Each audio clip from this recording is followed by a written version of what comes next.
Aujourd'hui, je vais vous parler du clitoris, oui. Et je vais vous montrer mon beau clitoris en 3D. N'est-il pas si beau? Alors, derrière ce beau clitoris en 3D, il se cache une très grande histoire. Et oui, savez-vous que le clitoris est apparu pour la première fois en 1558 par un anatomiste? Comment il a découvert le clitoris? Mais ce n'est qu'en 1850 que l'anatomiste Kobelt l'a dessiné pour la première fois. Sachez que son temps cherchant le grand nerf dorsal, il a continué, et il a découvert qu'il allait innerver le clitoris. Savez-vous aussi que le nerf du clitoris est plus gros que le nerf qui innerve le pénis? Incroyable, non?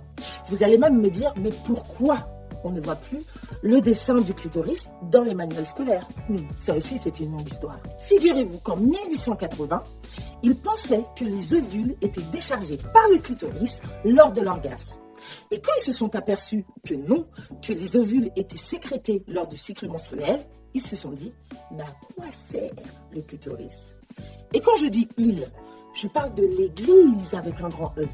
Et oui, ils se sont dit, mais attends, le clitoris, il ne sert pas qu'à la reproduction. Non.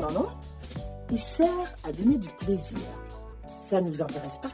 On efface tout, on enlève tout, on supprime de tout, on n'a pas besoin de savoir à quoi il ressemble le clitoris et à quoi il sert. Si ce n'est pas pour reproduire, on enlève tout. Dans les années 80, il a commencé à disparaître parce que l'église intégriste ne voulait plus en entendre parler. En 1998, un docteur a brisé le tabou et s'est dit, on va reparler du clitoris. Il a fallu attendre presque 10 ans pour que le clitoris soit représenté dans les manuels scolaires.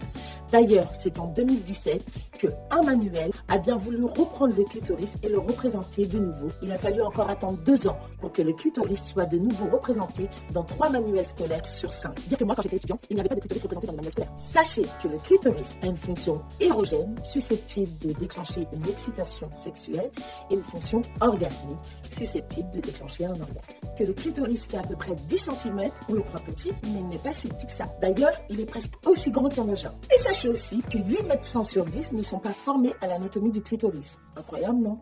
Ça en est même triste. Et surtout, n'hésitez pas à vous abonner et à me suivre. Ciao!